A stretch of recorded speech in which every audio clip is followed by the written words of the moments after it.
হযরত ওমর ফারুক ডেকে বলেন, বিশ্ব নবীর কুরআনুল কারীম রিসিভ করা শেষ হয়ে গেল। নবীজি সাহাবায়ে কিরামদের দিকে মুখ ঘুরাইয়া ডেকে বলেন, আমার সাহাবীরা, এই মাত্র আসমান থেকে জিবরাইল এসে আমার উপরে সূরা আল মুমিনুনের 10টি আয়াতে কারিমা নাজিল করে জানায় দিয়ে গেলেন, ও নবী গো, এই 10টি আয়াতের ভিতরে আল্লাহ পাক তার আদরের বান্দা, তার ভিআইপি বান্দা মুমিনদের 7টা গুণাবলী নিয়ে আলোচনা করেছেন।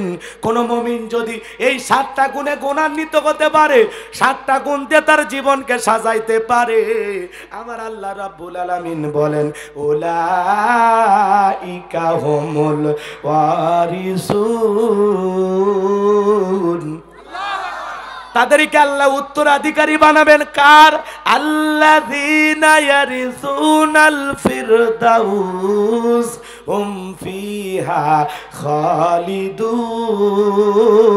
খালিদুন।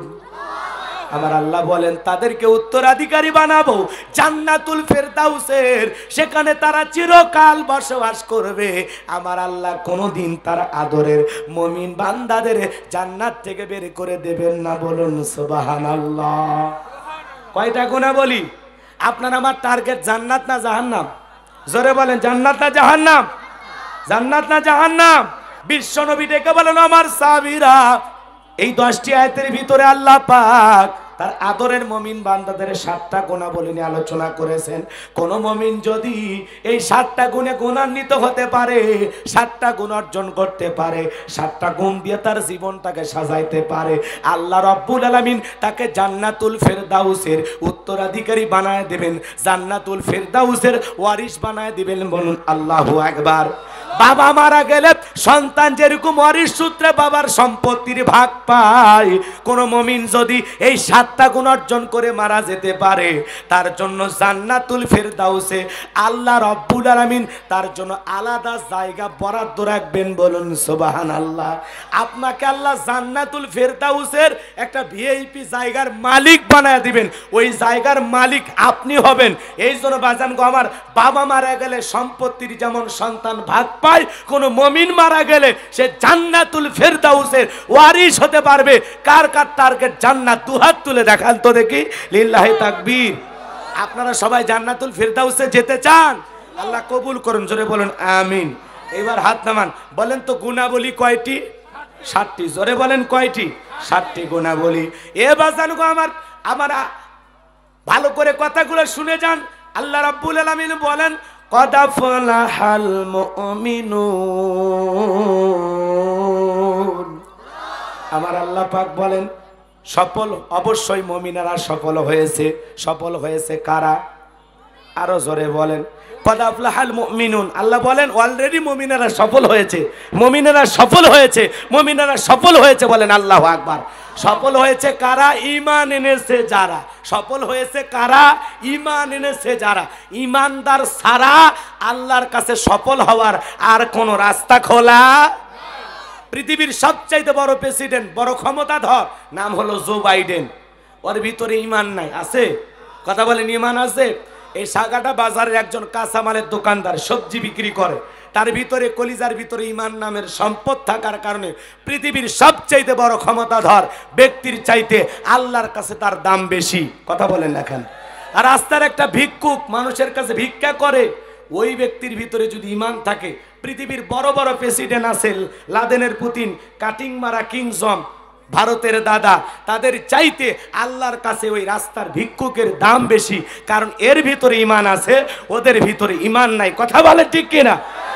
আপনি পৃথিবীর হাজার হাজার কোটি কোটি টাকার সম্পদের মালিক, আপনার ভিতরে ঈমান নাই, আল্লাহর কাছে আপনার কোনো 4 পয়সার দাম নাই। এক কথাই যে কথা বলতে চাই, পৃথিবীতে ক্ষমতার দিক দিয়ে সফল অনেক মানুষ আছে, টাকার দিক দিয়ে সফল, ব্যবসায়িক দিক দিয়ে সফল, পৃথিবীতে যশ খ্যাতি অর্জন করেছে, নায়ক, সুপারস্টার, ফুটবলার, ক্রিকেটার, পৃথিবীর সবাই চেনে জানে, এরাও সফল। কিন্তু এরা সফল হয়ে আল্লাহর কাছে কোনো দাম, আল্লাহর কাছে ক্ষমতা থাকলে সফল হওয়া যাবে না, টাকা থাকলে সফল হওয়া যাবে না, পৃথিবীর সবাই চেনে জানে সফল হওয়া যাবে না।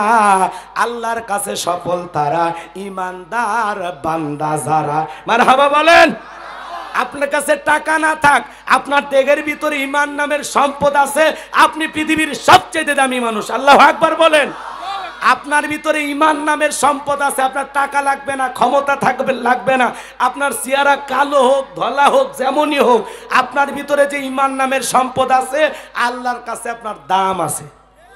সুবহানাল্লাহ বলবেন না? এজন্য আল্লাহ বলেন কদ আফলাহাল মুমিনুন, অবশ্যই মুমিনেরা সফল হয়েছে। সফল হয়েছে তারা ঈমান এনেছে যারা। আপনার আমার ভিতরে ঈমান নামের সম্পদ আছে, আল্লাহর কাছে আপনার আমার দামও আছে। কথা বলেন না কেন? মুমিনেরা দুনিয়াতে কষ্ট করলে আখিরাতে সফলতা পাবে। কথা বলেন না কেন? আর মুমিনের সফল হওয়ার সবচাইতে বড় উত্তম পুরস্কার হলো জান্নাত। বলুন সুবহানাল্লাহ। আপনি আমি যদি জান্নাতে হতে পারি তার মানে আপনি আমি জীবনে সাকসেসফুল হতে পেরেছি। কথা বলে ঠিক কিনা? এই জন্য 7টা গুণাবলী, নাম্বার 1 গুণাবলী আমি এই মাত্র শুরু করব। কষ্ট হচ্ছে আপনাদের? তাহলে আল্লাহ বলেন কদ আফলাহাল মুমিনুন, অবশ্যই মুমিনেরা সফল। আমি বলবো সফল হয়েছে কারা? আপনারা বলবেন ঈমান এনেছে যারা। আমি বলবো আল্লাহর কাছে দামি বান্দা কারা? আপনারা বলবেন ঈমানদার বান্দা যারা। বলতে পারবেন তো ইনশাআল্লাহ? তার মানে কি আপনি আমি ঈমানদার, আল্লাহর কাছে আপনার আমার দাম আছে। কথা বলেন না কেন? হন আপনি গরিব, হন ধনী, কোনো সমস্যা নাই, হতে পারেন চেয়ারম্যান, হতে পারেন আপনি একটা ইউনিয়ন পরিষদের সামান্য চৌকিদার দাফাদার। কথা বলেন না কেন? আপনার ভিতরে ঈমান নামের সম্পদ আছে, আল্লাহর কাছে আপনার দাম আছে। সুবহানাল্লাহ বলেন। তা আমরা যদি আল্লাহর কাছে দামি হতে পারি আর কিছু লাগে? আপনার আমার টার্গেট কাকে খুশি করা? কার সন্তুষ্টি অর্জন করা? মুমিন জীবনের সবচেয়ে বড় টার্গেট হলো ইবাদতের মাধ্যমে আমরা যেন আল্লাহর নৈকট্য হাসিল করতে পারি, আমরা যেন আমাদের মালিক আল্লাহকে রাজি খুশি করতে পারি। কথা বলে ঠিক কি না? তাহলে সফল হয়েছে কারা? ভালো করে বলবেন আরেকবার, সফল হয়েছে কারা? আল্লাহর কাছে দামি বান্দা কারা? ঈমানদার বান্দা যারা। আল্লাহর কাছে দামি বান্দা কারা? 1 নাম্বার আয়াত কি বুঝে ফেলে দিয়েছেন? আল্লাহ বলেন কদ আফলাহাল মুমিনুন, অবশ্যই মুমিনেরা সফল হয়েছে। আর সফল হয়েছে তারা ঈমান এনেছে যারা। আল্লাহু আকবার বলেন। এইবার 1 নাম্বার গুণাবলী, আল্লাযীনা হুম ফি সালাতিহিম খাশিউন। আমার আল্লাহ রাব্বুল আলামিন বলেন যারা নিজেদের সালাত বিনয়ের সহিত নম্রতার সহিত খুশু খুশু ভাবে আদায় করে। সালাত যেমনে তেমনি আদায় করলে হবে না, সালাতের মতো আদায় করা লাগবে নম্রতার সহিত। নম্রতা মানে বোঝেন? নম্রতা বিনয়ের সহিত কতটুকু আদব নিয়ে মালিকের সামনে দাঁড়াবেন। মনে করেন দুনিয়ার প্রধানমন্ত্রী যদি আপনাকে দাওয়াত দেয়, এ বাজান গো আমার, প্রধানমন্ত্রীর সামনে দাঁড়ায় কি আপনি দাড়ি চুলকাবেন? কথা কন না, একটু কথার জবাব দেবেন। চুলকাবেন? লুঙ্গি ঠিক করবেন, পকেটে হাত দেবেন, মোবাইল টিপাটিপি করবেন, কি করবেন? এমন আদব নিয়ে দাঁড়ায় থাকবেন। প্রধানমন্ত্রী আপনার সাক্ষাৎ করতেছে, আপনি প্রধানমন্ত্রীর সামনে দাঁড়ায় আছেন, জি জি জি জি, এমন আদব আর ভদ্রতা নিয়ে থাকবেন যাতে প্রধানমন্ত্রীর সাথে কোনো ধরনের বেয়াদবি না হয়। এ বাজান গো আমার, দুনিয়ার প্রধানমন্ত্রীর সামনে যতটা আদব নিয়ে দাঁড়াবেন তার চাইতে কোটি কোটি গুণ বেশি আদব নিয়ে নম্রতার সহিত ভদ্রতার সহিত মসজিদে গিয়ে আমার আল্লাহ রব্বুল আলামিনের সামনে দাঁড়ানো লাগবে। এমন আদব নিয়ে দাঁড়াবেন, এমন ভদ্রতা নিয়ে দাঁড়াবেন সালাত আদায় করার সময়। আল্লাহ রাব্বুল আলামিন এই তাফসীরের ভিতরে, আয়াতের ভিতরে, এই তাফসীরের এই জায়গায় লেখা হয়েছে, এই জায়গায় যখন পরিষ্কারভাবে তাফসীরকার লিখেছেন মনের ভিতরে সুচিন্তা, দুচিন্তা, টেনশন মুক্ত হৃদয় নিয়ে আল্লাহর সামনে দাঁড়াইতে হবে। খাশিউন, আল্লাহু আকবার বলেন। মনের ভিতরে সুচিন্তা, দুশ্চিন্তা, সুন্দর টেনশন, ভালো টেনশন, মন্দ টেনশন, যত ধরনের হৃদয়ের কথা আছে, পরিকল্পনা আছে, চিন্তা ভাবনা আছে, সব মসজিদের বাইরে রাইখা আল্লাহর ভয় নিয়ে মসজিদের ভিতরে ঢুকতে হবে। আপনি আমি যখন মসজিদে প্রবেশ করব, অন্তরের মধ্যে শুধুমাত্র কেবলমাত্র একমাত্র ভয় থাকবে কার? ইয়া আইয়ুহাল্লাযীনা আমানুত্তাকুল্লাহ, হে ঈমানদারগণ আমি আল্লাহকে ভয় করো, হাক্কা তুকাতিহি, ভয় করার মতো ভয় করো। আপনি আমি যখন সালাত আদায় করার জন্য মসজিদের ভিতরে প্রবেশ করব বাজার, ওই মসজিদের ভিতরে ঢোকার পর বিবির কথা মনের মধ্যে রাখা যাবে না, সন্তানের কথা মনের মধ্যে রাখা যাবে না, ব্যবসা বাণিজ্যের কথা মনের মধ্যে রাখা যাবে না। আল্লাহর ঘরে গিয়ে এমন ভাবে ভয় নিয়ে দাঁড়াইতে হবে, মনে মনে এইটা ভাবতে হবে আমি সালাত আদায় করতেছি, আমার আল্লাহ আমাকে দেখতেছেন। কথা বলেন না কেন? রাগ করেছেন? কিভাবে সালাত আদায় করবেন, কতটা মনোযোগ দিয়ে আদায় করবেন বলতে তো অনেক লম্বা সময় লাগবে বাজান গো আমার। আপনার আমার প্রিয় নবী মুহাম্মদ রাসূলুল্লাহ সাল্লাল্লাহু আলাইহি সাল্লাম কিভাবে সালাত আদায় করেছেন জানার দরকার আছে না নাই? আম্মা জান আয়েশা রাদিয়াল্লাহু তাআলা আনহা বলেন, নবীজি এতটা লম্বা সময় নামাজের মধ্যে দাঁড়িয়ে থাকতেন, নামাজের মধ্যে দাঁড়িয়ে থাকতে থাকতে বিশ্ব নবীর পবিত্র পা মোবারক ফুলে উঠত। নবীজি এতটা লম্বা সময় নামাজের মধ্যে দাঁড়িয়ে থাকতেন, পবিত্র পা মোবারক ফুলে উঠতেন। শুধু তাই নয়, আম্মা জান আয়েশাও বলেন নবীজি এত লম্বা সময় ধরে রুকু করতেন, এত লম্বা সময় ধরে সিজদা করতেন, মাঝে মাঝে মনে হয় নবীজি আর কোনোদিন সিজদা থেকে মাথা উঠাবেন না। একদিন রাতের বেলায় আম্মা জান আয়েশা রাদিয়াল্লাহু তাআলা আনহা দেখেন বিছানা ভিজে গেছে, মনে করেছেন পানি পড়ে ভিজে গেছে, কিন্তু না না, তাকায় দেখেন বিশ্বনবী সিজদা দিয়ে এত কান্না করেন, এত কান্না করেন, নবীজির চোখের পানি দিয়ে বিছানাটা ভিজে গেছে। বিশ্বনবী যখন সিজদা থেকে মাথা উঠাইলেন, আম্মা জান আয়েশা তাকায়া দেখেন নবীজির চেহারা মোবারক পানি দিয়ে দাড়ি ভিজে গেছে, জুব্বা ভিজে গেছে, নামাজের সেজদার জায়গাটা পর্যন্ত ভিজে গেছে। দেখে বলে নবী গো আপনার কি হয়েছে, আপনি কেন এত কান্নাকাটি করেন, আপনার কি হয়েছে? বিশ্ব নবী ডেকে বলে আয়েশা আমি তো আমার জন্য কাঁদি না, আমি কাঁদি আমার গুনাহগার উম্মতের, গুনাহগার উম্মতকেও তুমি জাহান্নামে দিও না। আপনার আমার নবী আপনাকে আমাকে জাহান্নাম থেকে বাঁচানোর জন্য কাঁদেন কার কাছে? জোরে বলেন কার কাছে? এ বাজান গো আমার, আপনার আমার প্রিয় নবী মুহাম্মদ রাসূলুল্লাহ সাল্লাল্লাহু আলাইহি সাল্লাম সিজদাতে চোখের পানি ছেড়ে দিয়ে কাঁদেন আর আমার আল্লাহকে ডেকে বলেন আল্লাহ আমার একটা গুনাহগার উম্মতকেও তুমি জাহান্নামের আগুনে জ্বালাইও না, আমার গুনাহগার উম্মতের গুনাহগুলো তুমি মাফ করিয়া দাও। যে নবী আপনাকে আমাকে বাঁচানোর জন্য সিজদা দিয়ে চোখের পানি ছেড়ে দিয়া কাঁদে, সেই নবীর উম্মত হিসাবে আমাকে আপনাকে জাহান্নামের আগুন থেকে বাঁচানোর জন্য মালিকের কাছে কান্না করার দরকার আছে না নাই? এই জন্য আল্লাহ পাক বলেন ওয়াল্লাযীনা ইয়াবিতুনা লিরাব্বিহিম সুজদাও ওয়া কিয়ামা। আল্লাহ রাব্বুল আলামিন বলেন যারা রাত্রি জাগরণ করে আমি আল্লাহকে সিজদা দেয়, আমি আল্লাহকে রাজি খুশি করার জন্য দণ্ডায়মান থাকে, দিনের বেলায় নামাজ পড়েন সময় পান না, জোহর তাড়াতাড়ি করে পড়া লাগে, দোকান খোলা লাগবে, আসর তাড়াতাড়ি করে পড়া লাগে, বাজার করা লাগবে, মাগরিব তাড়াতাড়ি করে পড়া লাগে, বাড়িতে কাজ আছে, এশা তাড়াতাড়ি করে পড়া লাগে, ঘুমানো লাগবে, খাওয়া দাওয়া করা লাগবে, কিন্তু রাতের 2টা 1টা 3টার দিকে ওইটা যে সালাতটা আদায় করি এটা তাড়াহুড়ো করে পড়ার সালাত না, এইটা লোক দেখানো নামাজ না, এই নামাজটা কেবলমাত্র শুধুমাত্র আল্লাহকে রাজি খুশি করার জন্য। কথা বলেন ঠিক কিনা?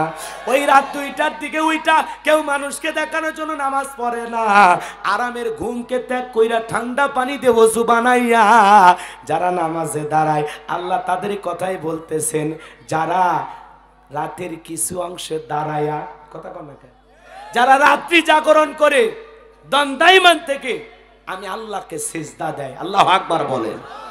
আল্লাহকে সিজদা দেওয়ার দরকার আছে না নাই? এবাজান দেওয়ার দরকার আছে না নাই? রাত্রি জাগরণ করে আল্লাহকে সিজদা দিয়া চোখের পানি ছেড়ে দিয়ে কেঁদে কেঁদে বলা লাগবে রব্বানা সরিফ আন্না আযাবা জাহান্নাম ইন্না আযাবাহা কানা গরামা। ও মালিক, হে আমাদের রব, ওই কঠিন জাহান্নামের আগুন থেকে আমাদের মুক্তি দাও। যে জাহান্নামের আযাব শাস্তি বিনাশ আর ধ্বংস ছাড়া কিছুই নয়। এই জাহান্নাম বড় কঠিন জায়গা।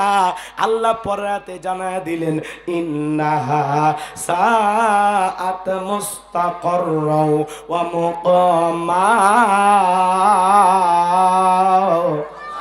আল্লাহ রাব্বুল আলামিন বলেন, নিশ্চয় আবাসস্থল হিসাবে, বসতির জায়গা হিসাবে ওই জাহান্নাম কত না নিকৃষ্ট, কত না নিকৃষ্ট। জাহান্নাম কি সুখের ঠিকানা নাকি যন্ত্রণার ঠিকানা?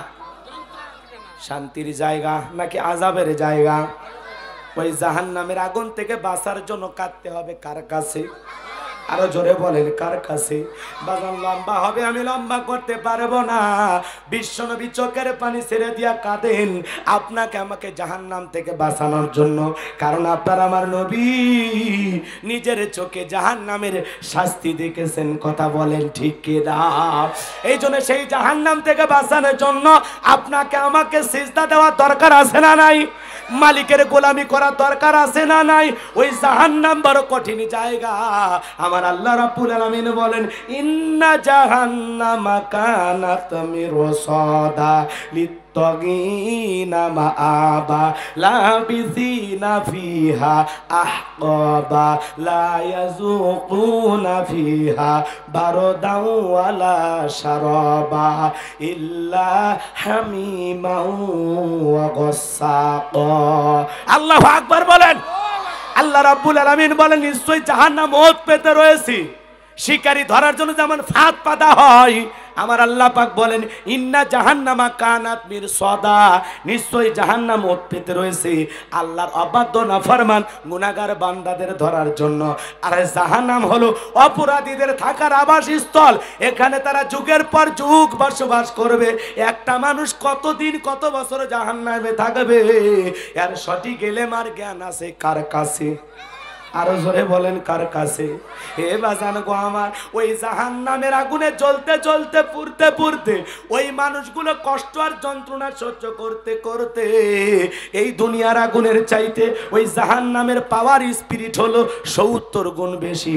দুনিয়ার আগুনের চাইতে জাহান্নামের আগুনের পাওয়ার 70 গুণ বেশি। ওই জাহান্নামের আগুনটা যখন দেহটাকে পোড়াইয়া ফেলবে বাজান গো আমার, ওই জাহান্নামের আগুন যদি কারো শরীরে লাগে, মনে হয় কলিজাটা পুড়ে ছাই হয়ে যাবে। ওই মানুষগুলো জাহান্নামের আগুনে জ্বলতে জ্বলতে বড় ক্ষুধার্ত হয়ে আল্লাহকে ডেকে বলবে, আল্লাহ খাবার দাও, খাবার দাও। আমার আল্লাহ রব্বুল আলামিন তখন ফেরেশতাদেরকে অর্ডার করবে, আমার বান্দাকে ফল খাইতে দাও। কাঁটাযুক্ত ফল জাহান্নামের তলদেশে চাষ করা হয়, ওই ফলের নাম হলো জাক্কুম। ফেরেশতারা যখন ওই জাহান্নামীদের হাতে হাতে ফল পৌঁছায়া দেবে, ওই ফলটা পাওয়া মাত্র জাহান্নামীরা গলার ভিতরে দেবে। গলার মাঝামাঝি ফলটা আটকে যাবে, ভিতরেও যাবে না, বাইরেও আসবে না। যত গলা নাড়াচাড়া করবে তত খালি ফলের কাঁটাগুলো ফুটবে আর ফুটবে। আল্লাহ তো ওই ফল জাহান্নামীর ক্ষুধা নিবারণের জন্য দেয় নাই, জাহান্নামীর ভালো লাগার জন্য দেয় নাই। আল্লাহ এই ফলটা দিয়েছে জাহান্নামী বান্দার শাস্তিকে আরো বেশি বাড়ানোর জন্য, যন্ত্রণা আরো বাড়ানোর জন্য। ওই ফলটা যখন গলায় আটকে যাবে, কাঁটাগুলো ফুটবে, যন্ত্রণায় চিৎকার মেরে বলবে, আল্লাহ এ কেমন ফল খাওয়াইতে দিলা? গলার মাঝামাঝি আটকে গেল, ভিতরেও যায় না, বাহিরেও আসে না। জাহান্নামীরা তখন চিৎকার মেরে পানি পানি বলবে, আল্লাহ পানি দাও, পানি দাও, পানি দাও।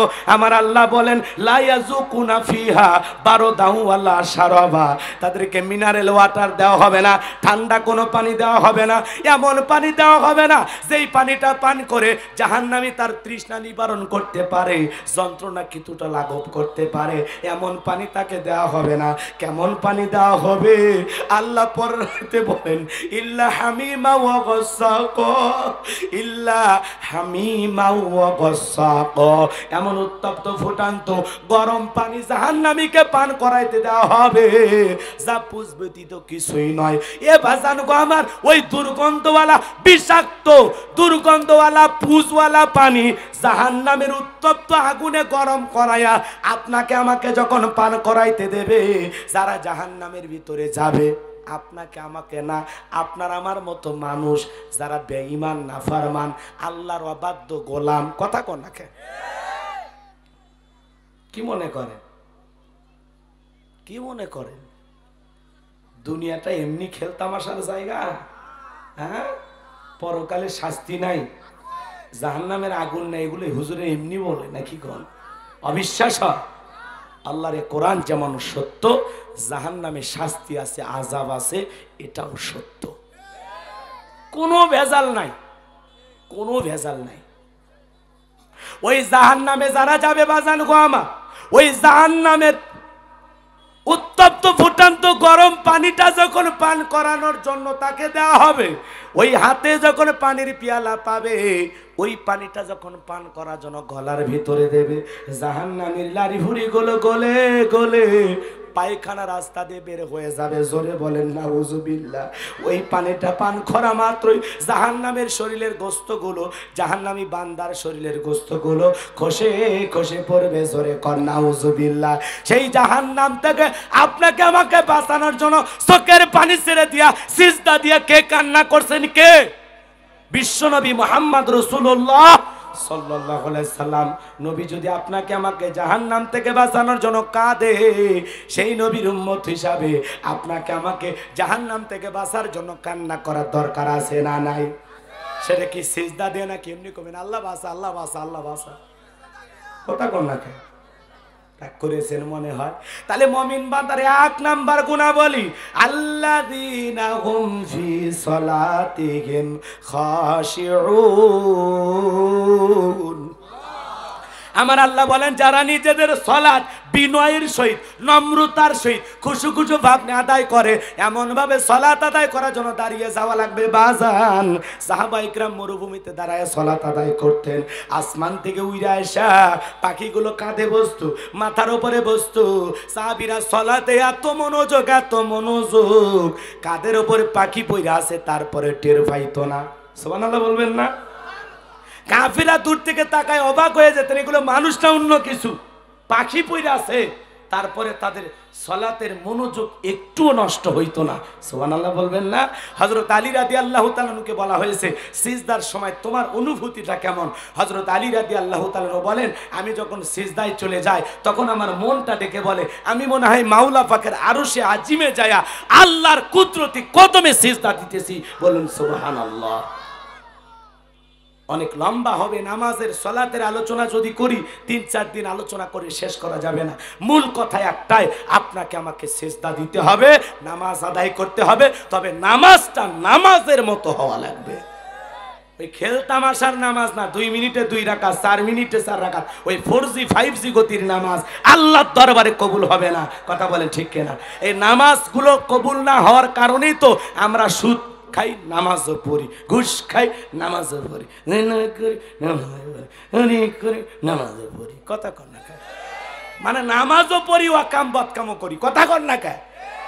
নামাজ আপনাকে অশ্লীল কাজ থেকে, মন্দ কাজ থেকে বিরত করতে পারতেছে না। আপনি নামাজ পড়ার পরে তাকওয়াবান হতে পারতেছেন না।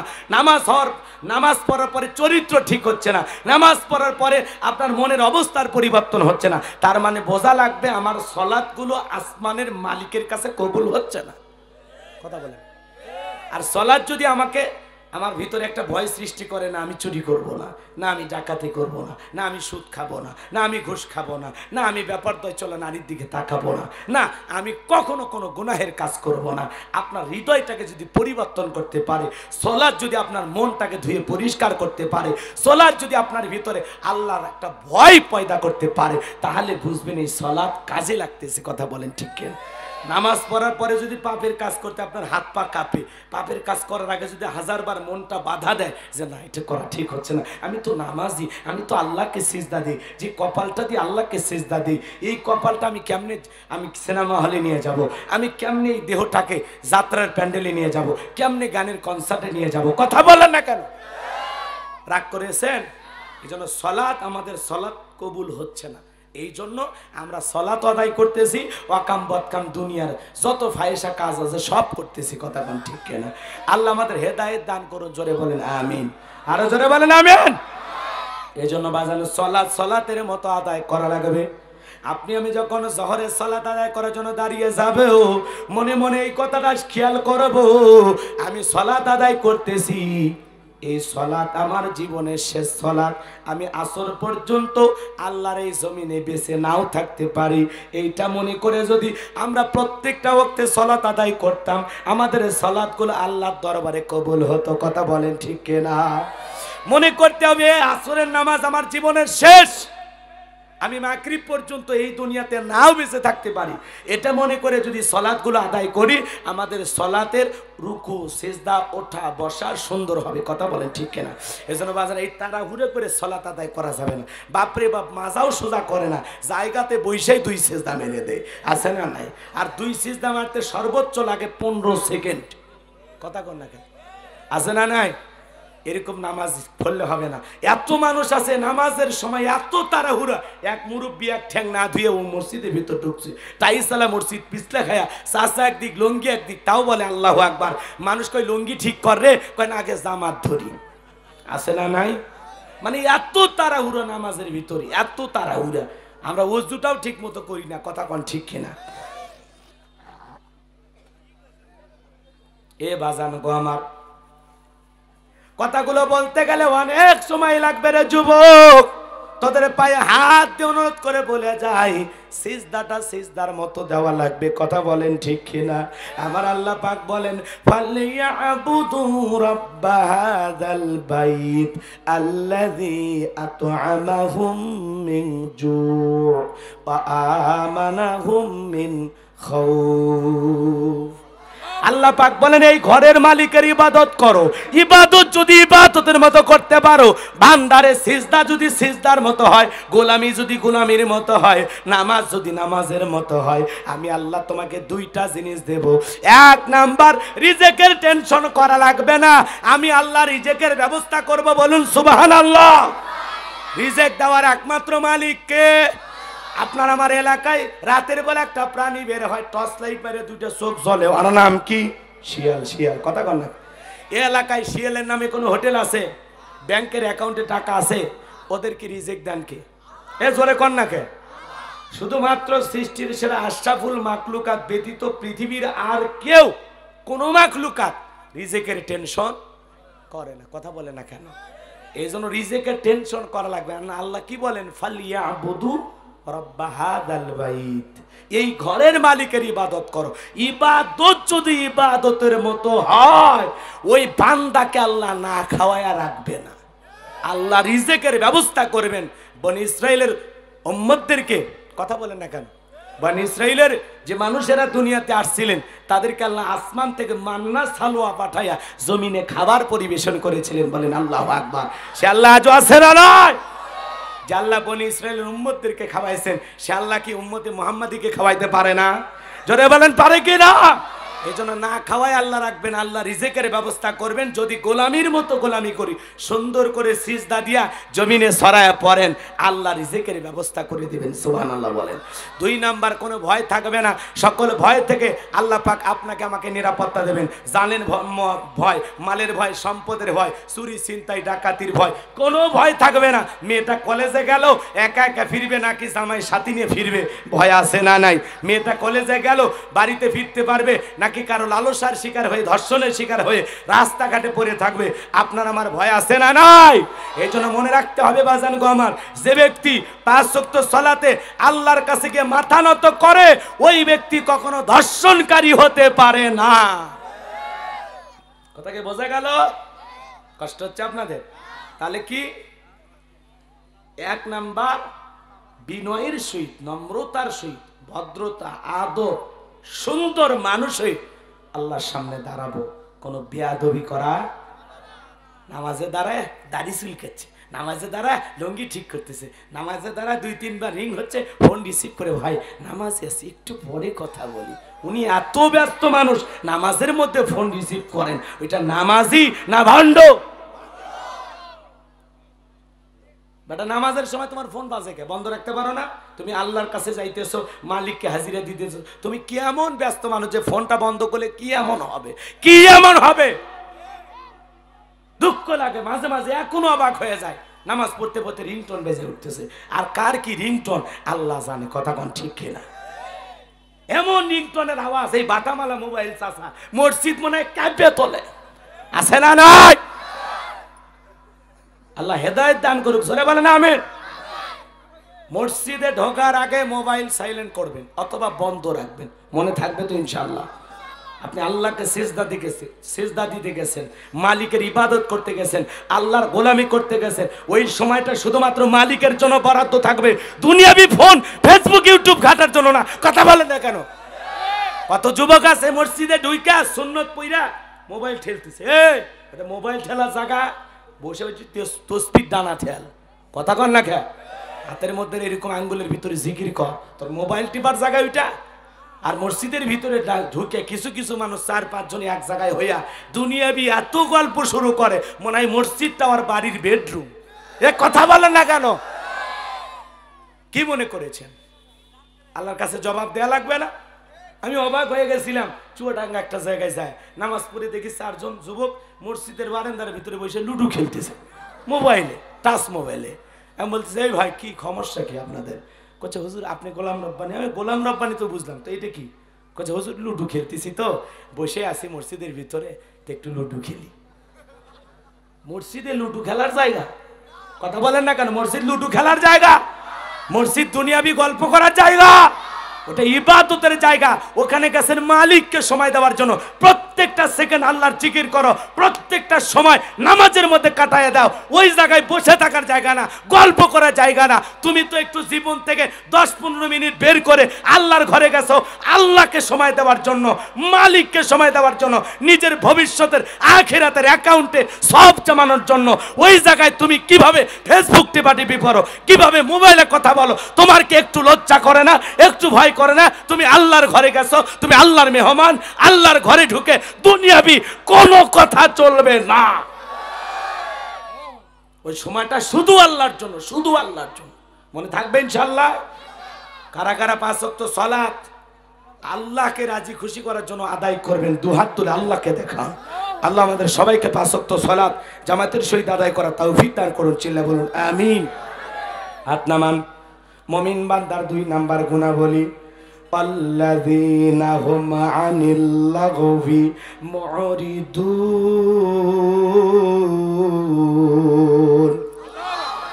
মুমিন বান্দার 2 নাম্বার গুনাহবলী, অনার্থক কথাবার্তা বলা যাবে না। এই জবান আল্লাহ দিয়েছে উল্টা পাল্টা কথা বলার জন্য না। এক জায়গায় বসে 2-3 ঘন্টা গল্প করে, একবারও আল্লাহর নাম নেয় না। এক জায়গায় বসে বলে অমুক ভালো না, তমুক ভালো না, এ খারাপ সে খারাপ। মনে হয় পুরো এলাকার গোপন তত্ত্ব, ওপেন তত্ত্ব ওনার কাছে আছে। উনি মনে হয় BBC নিউজ। কথা কন না কে? আরে ভাই অমুক ভালো না, তুমুক ভালো না, এ খারাপ সে খারাপ। মানুষের সমালোচনা করে গীবত কমিটির সভাপতি সেক্রেটারি হয়ে গেছো, একটাবার চিন্তা করলা না? নিজের দিকে আঙ্গুলটা বাঁকা করে দেখো, নিজের ভিতরে কত ত্রুটি আছে। কথা বলেন ঠিক কিনা? এই জন্য মুমিন অনার্থক কথাবার্তা বলবে না, অপ্রয়োজনে কথাবার্তা বলবে না। এই জন্য আল্লাহ রাসূল বলেছেন, 2 চোয়ালের মাঝখানে নরম জিহ্বা আর 2 উরুর মাঝখানে লজ্জাস্থান। এই 2টা যদি হেফাজত করতে পারো, কন্ট্রোল করতে পারো, সংযত রাখতে পারো, আমি নবী তোমাদের জান্নাতের জিম্মাদারি নিলাম। সুবহানাল্লাহ বলবেন না? সহিহ বুখারীর হাদিস। এ বাজান গো আমার, এই জন্য এই জবানটাকে কন্ট্রোল করা লাগবে। কারণ জবানের প্রত্যেকটা কথার হিসাব একদিন কার কাছে দেওয়া লাগবে। মা ইয়ালফিজু মিন কাউলিন ইল্লা লাদাইহি রাকিবুন আতীদ। বান্দা এমন কোন কথা বলে না, এমন কোন কাজ করে না, তার কথা রেকর্ড করার জন্য আমার ফেরেশতারা নাই। তার মানে আপনার আমার জীবনের প্রত্যেকটা কথা রেকর্ড হচ্ছে। কথা বলেন ঠিক কিনা? এ মুসলমান আল্লাহর গোলাম, এজন্য জবান দিয়ে উল্টাপাল্টা কথা বলার কোনো সুযোগ নাই। এই জবান দিয়ে যা খুশি তাই বলা যাবে না, কারণ এই জবানের হিসাব একদিন কার কাছে দেওয়া লাগবে।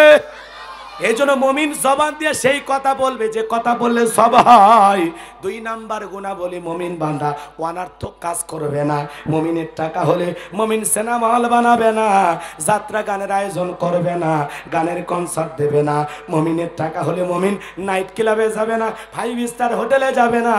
মুমিনের টাকা হলে মুমিন মমতাজকে নিয়ে আসে কানের কনসার্ট দেবে না। কথা বলেন ঠিক কিনা? মমিনের টাকা হলে মমিন মসজিদ বানাবে, মমিনের টাকা হলে মমিন মাদ্রাসা বানাবে, মমিনের টাকা হলে মমিন কবরস্থান বানাবে, মমিনের টাকা হলে মমিন ঈদগাহ মাঠ বানাবে, মমিনের টাকা হলে মমিন রাস্তার ভিতরে 10টা ফলের গাছ লাগায় দেবে, মমিনের টাকা হলে মমিন সুন্দর একটা পুকুরের ঘাট বানায় দেবে। মমিনের টাকা এক কথায় মানবতার কল্যাণে, ইসলামের কল্যাণে, মানুষের কল্যাণে খরচ হবে। মমিন কোনোদিন অনার্থক পথে অপব্যয় করবে। মমিন টাকা খরচ করার আগে হিসাব করা লাগবে। সূরা ফুরকানের ভিতরে আছে না নাই? লম্বা হবে, লম্বা করার কোনো সুযোগ নাই। যে কথা বলতে চাচ্ছিলাম, এই জন্য অনার্থক পথে খরচ করা যাবে না। মমিন সেই কাজের জন্য টাকা ব্যয় করবে যেই কাজের জন্য টাকা অর্থ ব্যয় করলে সব পাওয়া যায়। কে বাজান কথা ঠিক আছে? ঠিক আছে। একটা আসল যুদ্ধ করছে, মাল দেখছেন অরিজিনাল, কথা কন না কেন? আওয়াজ দেখছেন ঠিক ঠিক। আর এটি পুরুষ মানুষ বসে আছে, যুবক বসে আছে, বিয়েই করেনি, ওই জন্য তো ইন্ডিয়ান হারবাল খাওয়ানো। এটা আওয়াজ হলো চাচা, কথা ঠিক? রাগ করেছেন? তাহলে মমিনের টাকা কোনো অনার্থক আজে বাজে পথে খরচ হবে না। মমিন ভালো কাজের জন্য খরচ করবে। কথা বলে ঠিক কিনা? এই যুবক, এই কান দিয়েছে আল্লাহ পাক দিয়েছেন আজে বাজে গান শোনার জন্য না, অশ্লীল কথা শোনার জন্য না। কথা বল না কেন? এই গান দিয়ে গান শুনবা? রূপবান আছে কমর দোলায়া, শুনবা? রূপবান আছে কমর দোলায়া, আল্লাহ তোরে মারবে কবরে ঝোলায়া ঝোলায়। কথা বলে ঠিক কিনা? সিরাজগঞ্জের এক যুবক কানের ভিতরে ইয়ারফোন লাগাইয়া রেল লাইন পার হয়ে যাচ্ছে, ট্রেন আসছে, ও কাটিয়ে 3 টুকরে করে থুয়ে গেছে। এরপরেও কানের ভিতরে ইয়ারফোন আছে। এখন মুড়িয়ে গান শোন, ফেরেশতারা তোর জায়গা মতো বাজনা বাজায়া দেবে। কথা কয় ঠিক কিনা? কিছু কিছু যুবকের চেহারা দেখে শয়তানও 3 কিলোমিটার দূরে চলে যায়। ওর মাজায় তার, ওর নাকে তার, ওর গলায় তার, ওর গেঞ্জিতে তার, ওর শার্টে তার, দেখে বোঝা যায় না মানুষটা বিদ্যুতের খুঁটি। আর চুলের কাটিং দেখে তো শয়তান 3 বার দৌড় মারে। কথা কন না খায়? বলে কি রে, মানুষ দেখলাম না ভেড়া দেখলাম, মানুষ দেখলাম না ভেড়া দেখলাম। কথা কন না খায়? মানে ওর চুল দেখে বোঝা যায় যুবক মানুষ ভেড়া কালার চুল, বুঝছেন? ভেড়া কালার বোঝেন না আপনারা? ভাই আমার গাইবান্ধার মানুষ, এলাকার মানুষ হিসেবে কথা বললাম, রাখছেন করিয়েন না।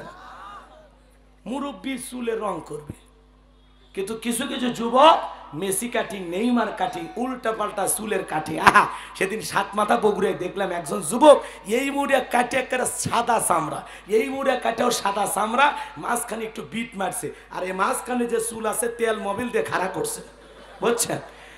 দেখে মনে হচ্ছে উল্লুক আর ভাল্লুক, জঙ্গলি জানোয়ার। কথা বলেন ঠিক কিনা? কোন মুসলমানের সন্তান এগুলো আলতু ফালতু চুলের কাটিং দিতে পারে না। কথা বলেন ঠিক কিনা? তোমার জন্ম যদি মুসলমানের ঘরে হয়ে থাকে, খবরদার নবীর সুন্নতি তরিকা ছাড়া চুলের কাটিং দিতে পারবা না। মনে থাকবে তো মুসলমান। যুবক ছেলে চুলে কি যে কালার করে ঘরে আছে না ভাই? তাহলে অনার্থক গান বাজনা শোনা, এই কান দিয়ে হক্কানে উলামা কিরামদের বয়ান শুনতে হবে, ইসলামী সঙ্গীত শুনতে হবে, কোরআন তেলাওয়াত শুনতে হবে। কথা বলে ঠিক কিনা? তাহলে মুমিন বান্দারা 2 নাম্বার গুণাবলী, মুমিন জবান দিয়ে সেই কথা বলবে যে কথা বললে সব হয়। মুমিন সমাজে সেই কাজ চালু করবে যে কাজ চালু করলে সব হয়। মুমিন এই কান দিয়ে সেই জিনিসগুলো শ্রবণ করবে যেগুলো শুনলে সব হয়। এক কথায় সব আছে যে কানে, মুমিন থাকবে। সব আছে যেখানে, মুমিন থাকবে। আর গুনাহ আছে যেখানে, মুমিন নাই। মনে থাকবে তো ইনশাআল্লাহ। আমরা আল্লাহর ভয়ে কথা বলবো, আমরা আল্লাহর ভয়ে কাজ করব, আমরা আল্লাহর ভয়ে যে কোনো জিনিস শ্রবণ করব। শোনার আগে 1000 বার চিন্তা করব এটা শোনা আমার জন্য জায়েজ না হারাম। গান বাজনা, বাদ্যযন্ত্র, ঢুকি, তবলা মুসলমানের জন্য জায়েজ না হারাম?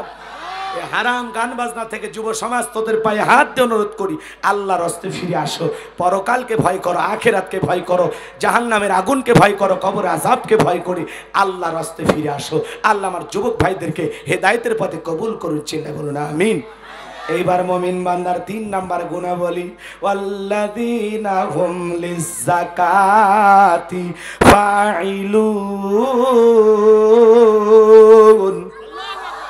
মুমিন বান্দাকে আল্লাহ যদি নেশাব পরিমাণে ধন সম্পদের মালিক বানায়া দেয়, মুমিন বান্দাকে আল্লাহ যদি দয়া করে ধনী বানায়, মুমিন বান্দা প্রতি বছর হিসাব করে করে কয় লক্ষ টাকায় কয় হাজার টাকা যাকাত আসবে, কয় কোটি টাকাতে কয় লক্ষ টাকা যাকাত আসবে, মুমিন বান্দা সক্রিয়ভাবে হিসাব করে করে বছরে একদিন যাকাত দেবে কার ভয়ে? ধনীর উপরে যাকাত নফল না ফরজ? কথা কন নাকি আপনারা? যাকাত যাকাত যাকাতের বিষয়টা নিয়ে আলোচনা করলে তো 2 ঘন্টা ওয়াজ করা লাগবে, এত সময় তো আমার হাতে নাই, সংক্ষিপ্ত করে বলতেছি বাজান শোনেন। যাকাত আসছে দারিদ্রতা বিমোচন করার জন্য, যাকাত আসছে অভাব মুক্ত সমাজ রাষ্ট্র দেশ গড়ার জন্য, যাকাত আসছে এ সমাজের বঞ্চিত পথে পড়ে থাকা অসহায় দরিদ্র মানুষের মুখে হাসি ফোটানোর জন্য, তাদের অধিকার প্রতিষ্ঠিত করার জন্য। বলেন আল্লাহু আকবার। কোন সমাজের অর্থনীতি যদি যাকাত ভিত্তিক অর্থনীতি চালু করা হয়, যাকাত ভিত্তিক অর্থনীতি চালু করে আর ওই সমাজ ব্যবস্থার মধ্যে যদি যাকাত মন্ত্রণালয় চালু করা হয়, আর এদেশের বিজ্ঞ ইসলামিক স্কলারদের মাধ্যমে, বড় বড় আলেমদের মাধ্যমে এদেশের ধনীদের তালিকা করে, যাকাত দাতা ব্যক্তিদের তালিকা করে নির্দিষ্ট সময়ে যাকাতগুলো কালেকশন করা হয়, আর গরিব শ্রেণীর মানুষ যারা আছে, দুস্থ অভাবগ্রস্ত যারা আছে, এদের তালিকা কইরা সঠিক নিয়মে যাকাত কালেকশন আর সঠিক নিয়মে যাকাত বন্টন, এই দুইটা পদ্ধতি যদি আমরা কোরআন এবং সুন্নাহকে অনুসরণ করে করতে পারি, বিশ্বাস করেন একটা জরিপ করে দেখা গেছে 10 বছর যাকাত আদায় করে 10 বছর সঠিক ব্যক্তিদের মাধ্যমে বাংলাদেশে যদি যাকাতের টাকাগুলো বন্টন করা হয়, 10 বছর পরে বাংলাদেশে একজন মানুষও যাকাত নেওয়ার জন্য খুঁজে পাওয়া যাবে না, যাবে না। বলুন সুবহানাল্লাহ। কিন্তু কে শোনে কার কথা? আজও গেল না মনের ব্যথা। এখন উচিত কথা যদি কই, পিঠের উপর দিয়া যাবে মই। এই আনন্দে কিছু লোক কিনে খাবে বগুড়ার স্পেশাল দই। সত্য কথা বলতে হলে যেতে হবে কারাগারে, এমন আতঙ্ক আজ বাংলার ঘরে ঘরে। তবুও সত্য বলতে চাই, দুনিয়ার যাই না ভয়, আমি ইসলামের দুশমনদের করি না ভয়। কোরআন হাদিসের কথা বলতে গিয়ে যদি প্রয়োজন হয় বিবির কাছ থেকে বিদায় নে, সন্তানদের কাছ থেকে বিদায় নে, মাথায় কাপনের কাপড় বেঁধে হলেও আল্লাহর দ্বীনের কথা বলবো। কোন জালেম বেঈমানের ভয়ে আল্লাহর দেওয়া কণ্ঠ স্তব্ধ হবে না, হবে না, হবে না ইনশাআল্লাহ। কষ্ট হচ্ছে আপনাদের? ভয় করে লাভ আছে? কোনো লাভ নেই। স্বাধীনতার 50 বছরে কেটে গেল, যারা যাকাত দিচ্ছে দিয়ে যাচ্ছে, যারা নিচ্ছে নিয়ে যাচ্ছে, মানুষের ভাগ্যের কোনো পরিবর্তন নাই। কথা কন নাকি আপনারা? রাগ করতেছেন? অনেকে 2-1 ওটা বসা করতে, ভাই ওটা বসা করি না, বিরক্ত হইন না। যদি পারেন আমার গাড়ির ড্রাইভারের কাছে গেলে আমার লেখা একটা বই আছে, শেষ বিদায়। মরণের পরে একজন মৃত মানুষকে কিভাবে দাফন কাফন করতে হবে, মরণের পরে একজন ব্যক্তি মারা গেলে, স্বামী স্ত্রী মারা গেলে একে অপরকে গোসল করাতে পারবে কিনা, মৃত ব্যক্তিকে চুমা খাওয়া জায়েজ না হারাম, আত্মহত্যা করে মারা গেলে তার জানাজায় যাওয়া জায়েজ না হারাম, এই বিষয়গুলো খুবই গুরুত্বপূর্ণ। মুমিন জীবনে জানার দরকার আছে না নাই? জাহান্নামের শাস্তি, কবরের সলজব, আখিরাত সম্পর্কে খুব গুরুত্বপূর্ণ কিছু মেসেজ আমার এই বইটির ভিতরে দেয়া আছে। যদি পারেন আপনার এই বইটা গাড়ির ড্রাইভার এবং মঞ্চে পাবেন সাদিক ভাইয়ের কাছে, আপনারা যদি পারেন নিয়ে যাবেন। 76 পৃষ্ঠার এই বই, 50 টাকা হাদিয়া। এই বইয়ের ভিতরে আমার মাদ্রাসার ঠিকানা, আমার মোবাইল নাম্বার সব দেয়া আছে। আমার একটা মাদ্রাসা আছে বগুড়া 4 মাথার পাশে, মাদ্রাসায় নূরে মাদিনা এতিমখানা উলিল্লাহ বোর্ডিং। যদি পারেন এলাকার কোনো এতিম সন্তান আমার মাদ্রাসায় অভাবের কারণে পড়তে পারে না, টাকা পয়সা নাই, আমার মাদ্রাসায় দেবেন। ওই এতিম ছাত্রের থাকা, খাওয়া, চিকিৎসা, পোশাক সম্পূর্ণ ফ্রি, আমি বহন করবো ইনশাআল্লাহ। আল্লাহ কবুল করেন, জোরে বলেন আমিন। কষ্ট পাচ্ছেন? কষ্ট পাই? এই 4 নাম্বার গুণাবলীতে যুবকদের ওয়াজ, ওদের ওয়াজ না করে আমি মুনাজাত ধরবো না। কথা কন না, একটু অপেক্ষা করেন। এই জন্য আমার মাদ্রাসায় এতিম সন্তান, গরিবের শিশু থাকলে পাঠাইয়া দেবেন ইনশাআল্লাহ। বগুড়া খুব বেশি দূরে না, পারবেন তো ইনশাআল্লাহ? আমি আপনাদের ছেলে, আপনাদের এলাকার সন্তান বাজান, এই জন্য মন খারাপ করবেন না, শুধু 2 হাত পেতে একবার দোয়া করবেন। হিংসা করে কোনো লাভ নাই, কথা বলেন ঠিক না? রাগ করেছেন? এই জন্য দোয়া করবেন। কিছু মানুষ সমালোচনা করবে, ওদের করতে দেন, ওর জন্মই হয়েছে এই জন্য, ও তো ওই জায়গায় যেতে পারবে না, কি করবে পিছন থেকে একটু পা ধরে টানার চেষ্টা করে। আল্লাহ যদি কাউরে উপরে তুলতে চায়, পৃথিবীর সব মানুষ পা ধরে কি নিচে নামাইতে পারবে? চোর ডাকাত জেলখানায় গেলে মানুষ ওরা বের হলে ঘৃণায় যায় না, তাকায় না, কিন্তু আলেম ওলামারা জেলখানায় গেলে ওদের ইজ্জত সম্মান বাড়ে। আগে যদি মাহফিলে লোক হইতো 10,000, জেলখানা থেকে বের হলে লোক হয় 10 লাখ। এই জন্য আলেমদের সম্মান কমে না। যদি কেউ সমালোচনা করে বুঝবেন ও নিজে জ্বলে পুড়ে শেষ হয়ে যাচ্ছে, ও গোলাম রব্বানি হতে পারতেছে না, এই জন্য ওর জ্বলে জ্বলে। কথা কন না কে? হ্যাঁ, মন খারাপ করছেন? আলেমদের সমালোচনা তারাই করে যারা ওই জায়গায় পৌঁছাতে পারতেছেন। তখন কি করে? এলে উল্টা পাল্টা মন্তব্য করে যদি মানুষের নজরে আসা যায়, তাকে নিয়ে যদি একটা সমালোচনা তৈরি হয়, রাগ করেছেন মনে হয়, কষ্ট পাচ্ছেন। এই জন্য বলতেছি, এই জাতির থাপ্পড় খায় ভাইরাল না হইয়া কোরআন হাদিস গবেষণা করে নিজের আকল বিবেক খাটায়া কোরআন সুন্নাহর সঠিক কথা বলো। আল্লাহ চাইলে সম্মান মর্যাদা এমনি বৃদ্ধি হবে। কথা বলেন ঠিক কিনা? ওই কারো দিকে আঙ্গুল দিয়ে তোমার বড় হওয়া লাগবে না। আল্লাহ হেদায়েত দান করুক, জোরে কোন আমিন। কষ্ট পাইছেন মনে হয়? তাহলে বাজান গো আমার, আল্লাহ যদি সম্পদ দেয়, ধনী বানায়া দেয়, তাহলে যাকাত দেবেন কার ভয়ে? আরো জোরে বলেন। যাকাত মানে শাড়ি লঙ্গি না, যাকাত মানে শাড়ি লঙ্গি না। এদেশের কিছু কিছু মানুষ শাড়ি লঙ্গি দিয়ে যাকাত দেয়। কথা কন আছে না নাই? ভালো করে শুনবেন বাজান। নিজের পরনে পরে থাকে 500 টাকা, 700 টাকা, 1000 টাকা দামের আমানত শাহ লঙ্গি, আর গরিবকে যখন লঙ্গি দেয় 200 টাকার লিটন লঙ্গি, পরে থাকলে আর জান্নাত জাহান্নাম সব বোঝা যায়। কথা কন না খায়? নিজের বউরে পরা 2000, 5000 টাকা দামের শাড়ি, আর গরিব মহিলাকে দেয় 300 টাকা দামের শাড়ি। ধুইয়া দিলে শাড়ি না মশারি আর খুঁজে পাওয়া যায় না। ওই শাড়ি তোর বউরে পরায়ও, ওই শাড়ি তোমার মেয়েরে পরায়ও। কথা কন ঠিক কিনা? এই জন্য বড় লোক দিলে 5000 দেওয়া লাগবে না, 500 দেন, মান সম্পূর্ণ ভালো কাপড় দেন। তামাশা কইরেন না, যাকাত দিয়ে তামাশা কইরেন না। আর এদিকে খেয়াল করেন, যাকাত মানে কি? শাড়ি লঙ্গি। হযরত ওমর ফারুক রাদিয়াল্লাহু তাআলা বলেন, তোমরা যাকাতের অর্থ এমন ভাবে দাও যাতে যাকাতের জন্য ওই ব্যক্তি পরবর্তী বছরে কারো দুয়ারে লাইন যেন না দেওয়া লাগে। আল্লাহু আকবার বলেন। তাহলে কিভাবে দেবেন? একজনকে লঙ্গি দিয়ে পরিবর্তন করা যাবে? কিছুদিন ওর ইজ্জত ঢেকে রাখা যাবে, এরপরে ওর অবস্থাটা কি হবে? এই জন্য যাকাতের মাধ্যমে মানুষের কর্মস্থানের ব্যবস্থা করতে হবে। এই গ্রামের নাম উল্লাস সোনাতলা। মনে করেন এই গ্রামে 20 জন ধনী আছে, ভাই এই কথাটা, এই মেসেজটা আপনারা নিয়ে যান, যদি আমল করতে পারেন আলহামদুলিল্লাহ। এই 20 জন ধনী ব্যক্তি এক জায়গায় হন।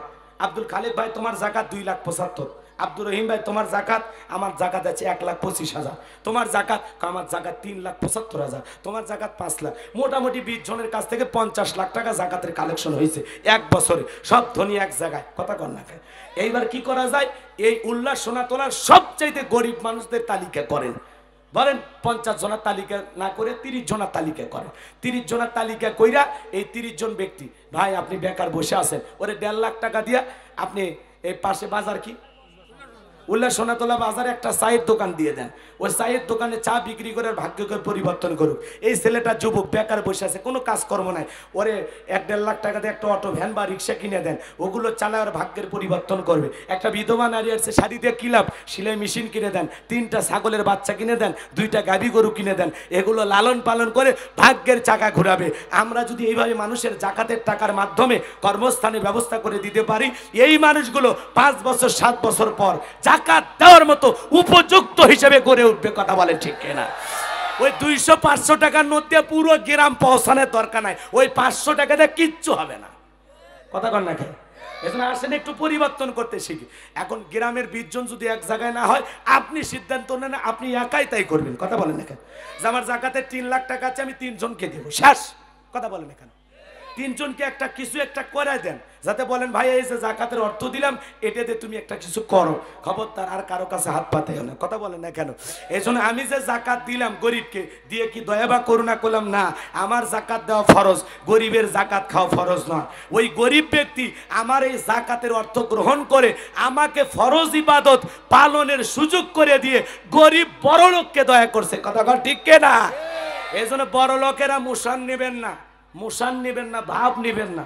ভাব নেওয়ার কোনো কারণ নাই, কারণ এটা আপনার দায়িত্ব। যাকাত হলো মালের ময়লা, যাকাত হলো সম্পদকে পবিত্র করে, যাকাত হলো আপনার সম্পদকে বৃদ্ধি করে। যাকাত দেবেন আপনি বাঁচবেন, যাকাত দিবেন না কৃপণতা করে সম্পদ জমা রাখবেন, এই সম্পদ আপনার জাহান্নামের শাস্তির কারণ হবে। কথা বলেন ঠিক কিনা? আল্লাহ আমাদের বোঝার তৌফিক দান করুন, জোরে বলুন আমিন। লম্বা কথা। যাকাত নিয়ে একটা ঘটনা ছিল মুসার কারণের, বলতে গেলে সময় লাগবে, আসরের নামাজ নিকটবর্তী। 4 নাম্বার গুনাহ বলি, ওয়াল্লাযীনা হুম লিফুরুজিহিম হাফিজুন।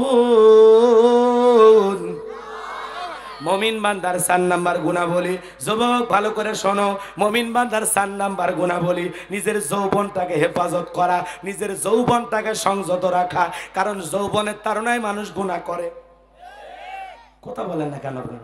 আল্লাহর কাছে যৌবনকালের হিসাব আপনাকে আমাকে দেওয়া লাগবে।